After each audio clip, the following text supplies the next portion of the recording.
മുഖ്യമന്ത്രി V D സതീശനെതിരെ രൂക്ഷ വിമർശനവുമായി ബി.ജെ.പി. ദേശീയ സെക്രട്ടറി കെ സുരേന്ദ്രൻ.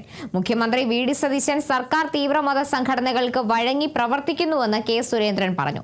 PMC ഉൾപ്പെടെ വിഷയങ്ങളിൽ സർക്കാർ പിറകോട്ടു പോകുന്നു. ഇതിന് കാരണം ലീഗ്, ജമാഅത്തെ ഇസ്ലാമി സംഘടനകളുടെ ഭീഷണിയും സമ്മർദ്ദവുമാണെന്നും കെ സുരേന്ദ്രൻ പറഞ്ഞു.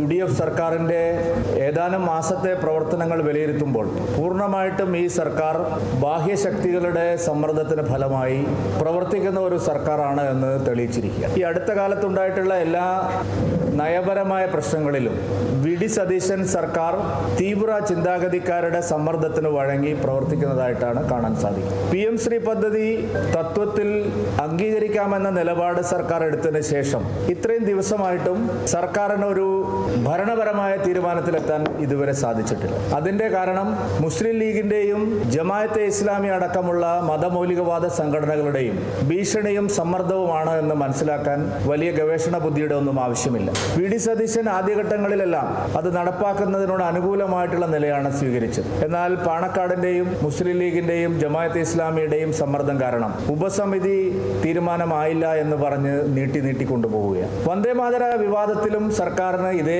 നിലപാട് തന്നെയാണ്. നോക്കൂ, എത്ര മനോഹരമായിട്ടാണ് കർണാടക മുഖ്യമന്ത്രി DK ശിവകുമാർ എഴുന്നേറ്റ് നിന്ന് വന്ദേമാതരം പൂർണ്ണ അർത്ഥത്തിൽ ആലപിക്കുന്നത്. നമ്മളെല്ലാവരും അത് കണ്ടതാണ്. ഒരു ലജ്ജയുമില്ലാത്ത കേരളത്തിലെ കോൺഗ്രസിന്റെ നേതൃത്വം എല്ലാ സംസ്ഥാനങ്ങളിലെയും മുഖ്യമന്ത്രിമാർ വന്ദേമാതര ഗാനം പൂർണ്ണ അർത്ഥത്തിൽ ആലപിച്ചിട്ടും 4 വരി പോലും പാടാൻ കേരളത്തിലെ മുഖ്യമന്ത്രി ശ്രീ വി ഡി സതീശൻ തയ്യാറായില്ല. ഇവിടെ ജനഗണമന മാത്രമേ പാടാവൂ. എന്തുകൊണ്ടാണ് ഈ വ്യതിയാനം ഉണ്ടാവുന്നത്? ഈ വ്യത്യാസം നേരിട്ട് കാണുന്നത് കേരളത്തിലെ സർക്കാർ മുസ്ലിം ലീഗിന്റെയും ജമാഅത്തെ ഇസ്ലാമിയുടെയും പോപ്പുലർ ഫ്രണ്ടിന്റെയും തീവ്ര വർഗീയ ചിന്താഗതിക്കാരുടെയും സമ്മർദ്ദത്തിനപ്പുറത്തേക്ക് പോവാൻ കഴിയാത്ത ഒരു പാർട്ടിയാണ്, മുന്നണിയാണ്.